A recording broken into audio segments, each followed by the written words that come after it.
and welcome. I'm Ellie Richardson and you are watching The World Report on NewsX World. Let's take a look at some of the top headlines of this hour. Iran offers to help facilitate dialogue between Afghanistan and Pakistan after Islamabad declares open war on the Taliban and launches airstrikes on Kabul following border clashes.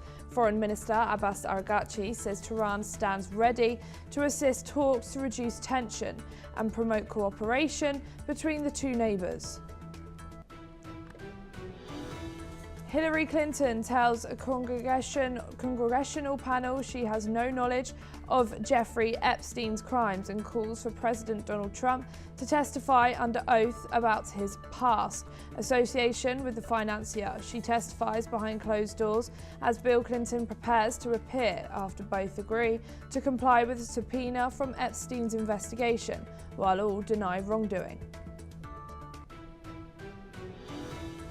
The United States and Iran make progress in talks over Tehran's nuclear program, Oman says, but end hours of negotiations without a breakthrough amid a massive US military buildup and threat of possible strikes. Mediator Oman confirms both sides will resume discussions after capital-level consultations, with technical talks set for next week in Vienna following meetings in Switzerland.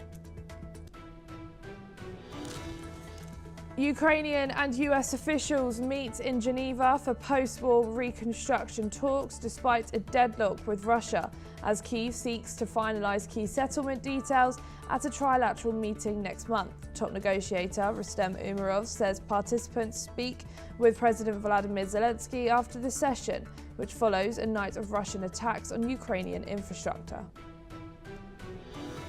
Netflix says it will not raise its takeover offer for Warner Bros. Discovery and effectively ceding the media giant to a rival bid from Paramount Skydance.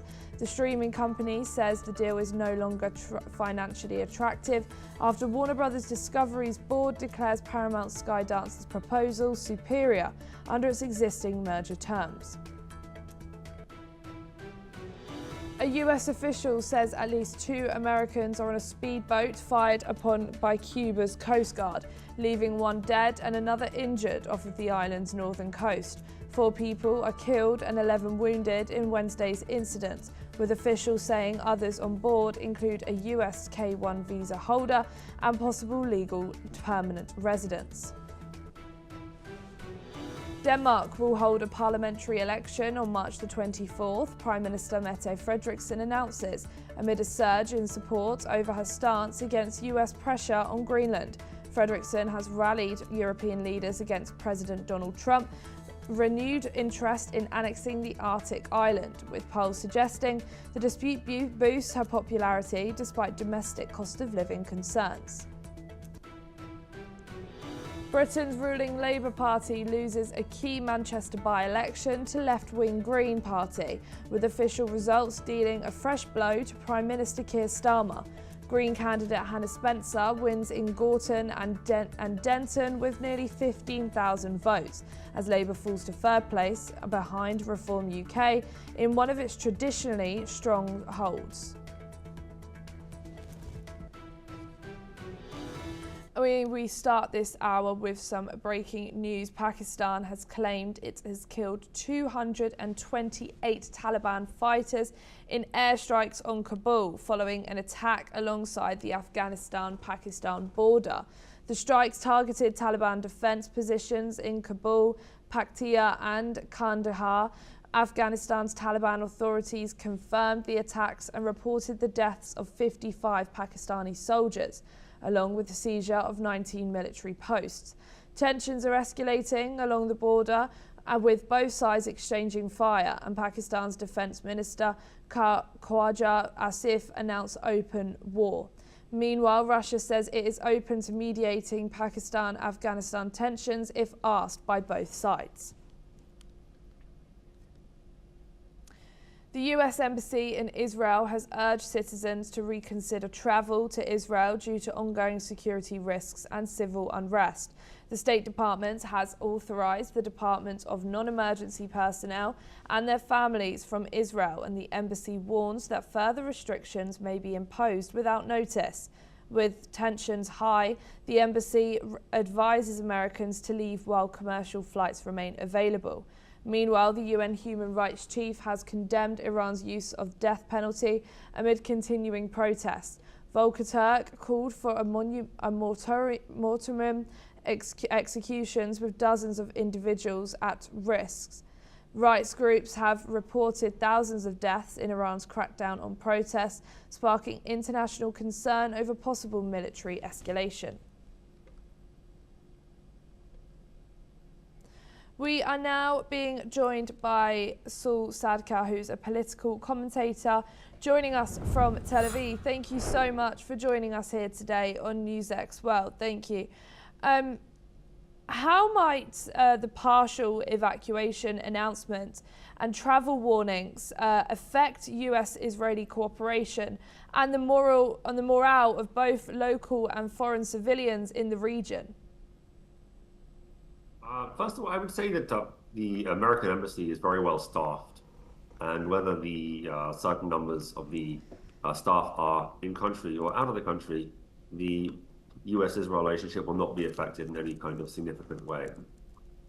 Some people are reading the call for some embassy staffers to leave the region as essentially a signal that the US is about to attack, and that might be true. However, at the same time, it could equally be a trick, of which there have been many in recent weeks, to try and deceive Iran into thinking an attack is imminent. We have seen this played out over the past 2 months repeatedly. The goal of Israel and the USA, of course, is to keep Iran continually on edge, to strengthen their hands in the negotiations, but also to force Iran to continually reveal its hand, to expose its air defense, to expose its missile launchers. And the more they are continually on edge by these kind of signals, the more information the USA and Israel gather on what Iran has. So like I said, this could be a signal that there is about to be an imminent attack, but this could also be merely a deception. And as regular people in the world, we're not privy to secret US information or battle plans. And so we can only guess, and we can't tell. It could be either way. And in the context of ongoing tensions in the Middle East, how should governments balance evacuation and advisories with the need to maintain a diplomatic presence and influence in crisis zones? This is a very interesting question. The truth is, though, that from previous rounds of violence between Israel and Iran, the damage to infrastructure and to civilian life has been relatively minimal, which is why Israel's 10 million people are not particularly worried. We don't see them all flocking to the airport to take a sudden vacation. Most people are just preparing for the upcoming festival of Purim, which celebrates the defeat by the Jews of their enemies in ancient Persia, and waiting to have fun at that party. And if war comes, then they are ready for it, and there's no panic here at all. And considering the UN human rights chief's call for a moratorium on executions in Iran, and reports that dozens more could face the death penalty for protest-related charges, what message does this send about the intersection of human rights crisis and regional stability? Well, the United Nations has totally failed in its mission here. It's a complete failure. It's an embarrassment to the international community. But we've seen about a month ago, at least 30,000 Iranian protesters gunned down in the streets to suppress the protests, and the United Nations has completely failed to react. They continue to appoint Iran to various committees. There should be no place within a civilized family of nations for a regime like the IRGC. They need to be expunged from the face of this planet and allow the Iranian people to be free. And the United Nations should be firmly on their side, on the side of the people, against their regime. If the United Nations and its humanitarian mission means anything, that should be the case. And the fact that we're not seeing it, and we're seeing these paltry statements about requests to suspend the executions of a few dozens when 30,000 and more have been killed, is despicable. It's a disgrace. The United Nations itself has become effectively defunct. Its mission, set out nearly 80 years ago, has been betrayed. Thank you, Saul, but please don't go too far, as we will be back with you very shortly. We're coming at you now with some breaking news. The UK has voiced serious concerns over a sharp escalation in tensions between Afghanistan and Pakistan, warning of risks to regional stability and civilian safety. In a statement, UK Home Secretary Yvette Cooper said London is deeply alarmed by the situation and called for immediate steps to be de-escalated. The UK urged both sides to avoid further military action and to prioritise the protection of civilians caught in the tensions. The statement also called on Afghanistan and Pakistan to re-engage in mediated dialogue to prevent the crisis from worsening. London said diplomacy and restraint remain essential to avoid a broader conflict in the region. We have some more breaking news. Germany's government spokesperson has reiterated that European nations will take coordinated action in the ongoing terrorist dispute with the United States. This comes ahead of a high-profile meeting between German Chancellor Merz and US President Donald Trump, scheduled for the 3rd of March in Washington. The spokesperson confirmed that the leaders will discuss a range of key issues, including bilateral relations, security and trade. The meeting is seen as crucial as tensions over tariffs continue to impact transatlantic trade. Dozens of countries have set up committees calling for the release of Nicolas Maduro. Russian lawmakers say as Moscow strengthens coordination among global parliamentarians. State Duma Deputy Dmitry Novikov, first deputy chairman of the Committee on International Affairs, said groups backing Maduro have been established in countries including New Zealand, Japan, China, Vietnam, India, Turkey, multiple EU states, the United States, Canada, and across Latin America. Novikov added that Russian officials are now working with these committees in coordination following a large video conference involving hundreds of parliamentarians seeking international support for Maduro's release from US detention. The committees advocate for Maduro and his wife, Sila Flores, who have been pleaded not guilty in the United States to drug trafficking charges and remain in custody in New York.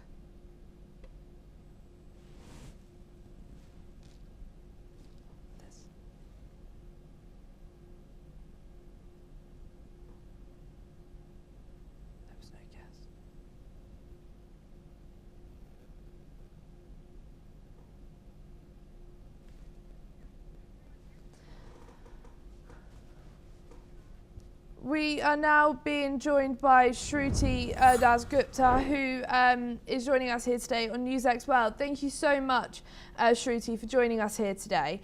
How are committees backing Maduro's release influencing international perceptions of US actions in Venezuela, including the military operation that led to his capture?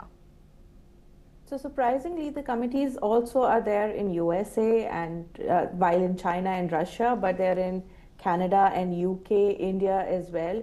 So a large number of countries, though they have not spoken about the way the operations that were held against Maduro were conducted, they have allowed these committees to flourish. That means there is a little bit of allowance for freedom of speech, one, and two, they might be allowing these factions to develop so that they can provide the diplomatic cover that is actually required in these actions like this. So there's a diplomatic pressure points that can be built through such committees that will then ask their own nations to go forth and speak on behalf against US action. None of them, I believe, would want to condone what Maduro was doing to Venezuela or Venezuelans, but they would definitely not want the kind of high-handed attitude USA has adopted during this entire operation to be the new normal. So these committees are allowed by various nations to ensure that there is a diplomatic wriggle room for them to function in. One is that. The other part is that these committees can then pool in funds to help Maduro fight his case, because as of now, his Pollack, who is his lawyer, has already filed that the funds are being blocked for Maduro, while his wife is being allowed the funds to flow for her defense attorney. Maduro's fees are not being allowed to flow into his lawyer's accounts, and he says, as the president, you should be allowing me this. But then there is that gray zone of whether he's recognized as the head of state or not, which he hasn't been since 2019 under the earlier Trump regime itself. So they can pool in funds and then help funnel those funds to at least further his defense. So these are the two facets that I can see as of now. So one is allow global voice, two, allow diplomatic wriggle room, and third is to help fund and create awareness of what is exactly transpiring in USA in the name of justice. And what implications does this international backing for Maduro have for regional organizations and multilateral efforts aimed at resolving Venezuela's political crisis? It's a unique position Venezuela is finding itself in, while Delcy Rodriguez, as the acting president, is doing everything that she can to ensure that the United States doesn't actually put more boots on ground. She has agreed to a lot of unequal terms and is willing to do a whole lot. But there are people on the streets asking for return of Maduro. So she does have a problem for herself brewing there. Thankfully, Trump has decided against Machado, who is now residing in USA, as a future leader. So there was not exactly a regime change, as he wanted to say. There's nothing changed in Venezuela by taking away Maduro from the equation. The people in power continue to be in power, except that the name of the top man has changed. That's all. So there's no actual change happening in Venezuela except that, and the policies that USA wants to predatorily take over to control the Western Hemisphere. So apart from that, nothing's changed for Venezuelans as of now. No money is flowing back into their accounts. No justice has been sought on their behalf. So it's basically a lot of trade-off happening between the Trump regime and the Maduro regime, sans Maduro's presence. So there is already not much happening for them. The global backing, as in if you're talking about the Russia's Duma trying to help these people coordinate these committees to come together, it provides a shelter and umbrella for these organizations to flourish. They are not alone in their fight, that shows. And they do need a state and a nation to kind of help them coordinate and help them cooperate with each other. So that is where I think the Russian angle comes through. Of course, they have had multiple codependencies on each other, Russia and Venezuela.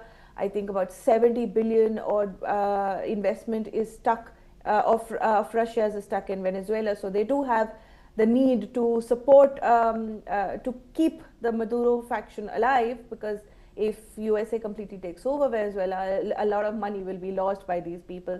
So there is a vested interest syndrome also happening. What is bigger in this conversation is that if they let Venezuela walk down that path which Trump wants them to walk, the next person walking this track would be Greenland and probably Iran. And they wouldn't, once you let that kind of a genie out of the bottle, it's difficult to put them back in. It cannot be that it is good for Venezuela but bad for Greenland. Then it has to be bad for everybody. So they're having to find themselves on a very tight rope on how to respond to the Maduro question, how to respond to the Venezuela question, because what they do in terms of Venezuela is going to set the precedents of how USA is allowed to act in the future. Thank you so much, Shruti, for joining us here today on NewsX World. Thank you. Exiled Belarus opposition leader Svetlana Tikhonovskaya has warned that her country risks becoming a consolation prize for Russia as the war in Ukraine drags on. Speaking in an interview, she said that Moscow could seek to tighten its grip on Belarus if it fails to achieve its goals in Ukraine. She said Belarus must not pay for the price for the ambitions of Russian President Vladimir Putin, warning that Belarusian sovereignty is at risk. Belarus has been a key ally of Russia since the invasion of Ukraine, allowing its territory to be used for military operations. Tikhonovskaya called on Western countries to keep pressure on Moscow and support Belarusian democratic forces to prevent further Russian dominance. We are now being rejoined by Saul Sadka. Thank you for rejoining us here today on NewsX World. What are the geopolitical risks if Belarus ends up being treated as a consolation prize for Russia in peace negotiations over the Ukrainian war? And how might that affect Eastern Europe's security architecture? I don't think it would make much difference. What it means to be a consolation prize, if Russia were to completely take over Belarus, it wouldn't really make much difference. The Belarusian military is tiny. It has about 10,000 people, and those 10,000 people are positioned only to protect the dictator there, Lukashenko, from an uprising. Lukashenko himself is a very sick man. He is an ill man. He's not well. He is unlikely to remain in place in 5 to 10 years.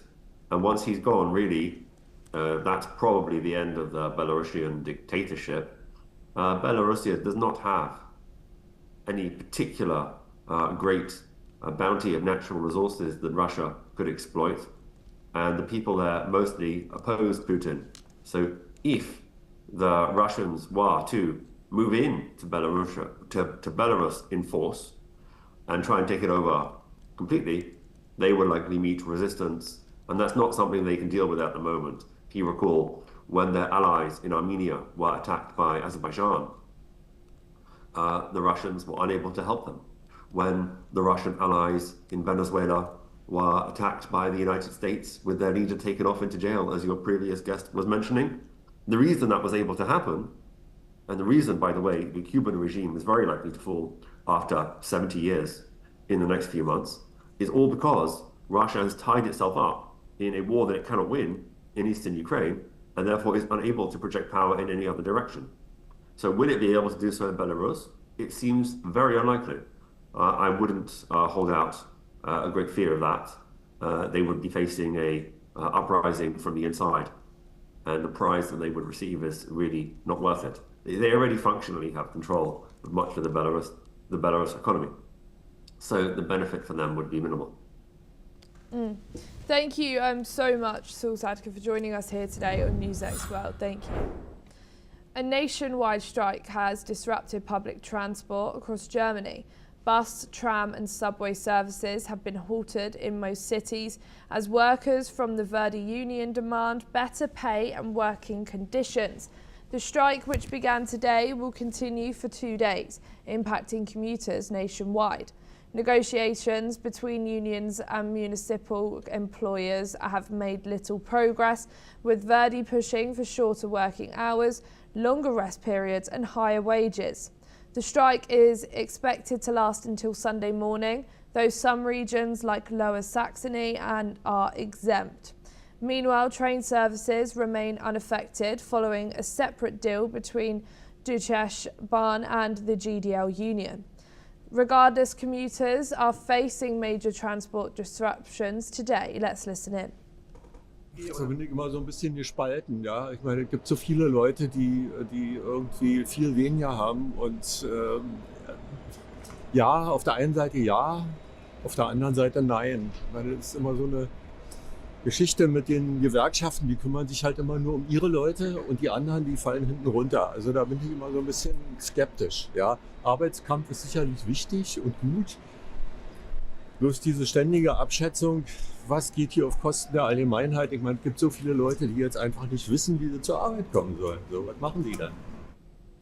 Poland is planning to introduce new legislation to ban social media for children under 15, with Education Minister Barbara Nowak talking Bloomberg News that platforms will be held accountable for age verification.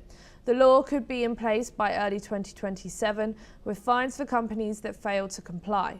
Nowak cited concerns about the mental health and declining intellectual competence among young people as motivation for the bill. Several other European countries have considered taking similar restrictions, with Denmark, France and Britain exploring ways to restrict social media use among minors.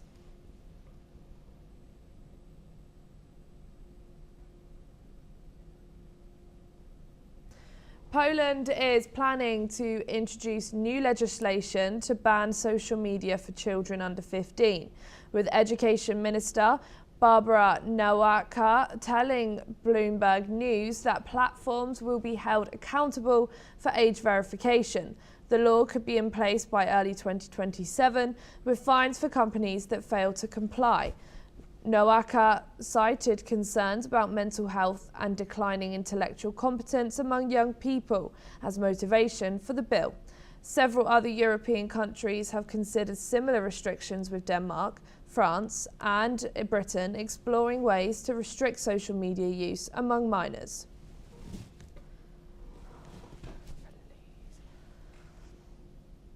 Poland is planning to introduce new legislation to ban social media for children under 15, with Education Minister Barbara Nowak telling Bloomberg News that platforms will be held accountable for age verification. We have some breaking news for you now. Our hand can reach their necks, says Afghan government spokesman. Zabulullah Mujahid warns that if Pakistan continues the war, the forces of the Islamic Emirates have the ability to take decisive action against it. Mujahid told a presser carried by the Tolo news outlet that Pakistan had repeatedly demanded a ceasefire last night. We have targeted important military targets in Pakistan, and this sends a message that our hand can reach their necks, Mujahid said.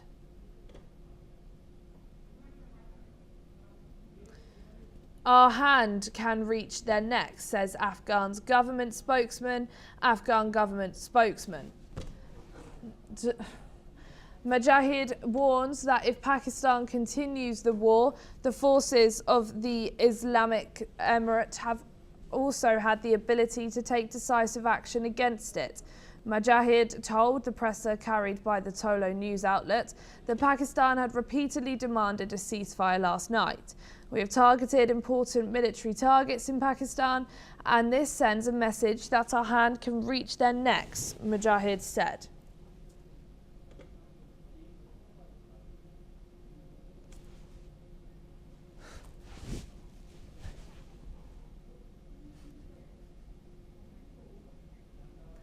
That's all we have time for. Keep watching NewsX World for more news updates.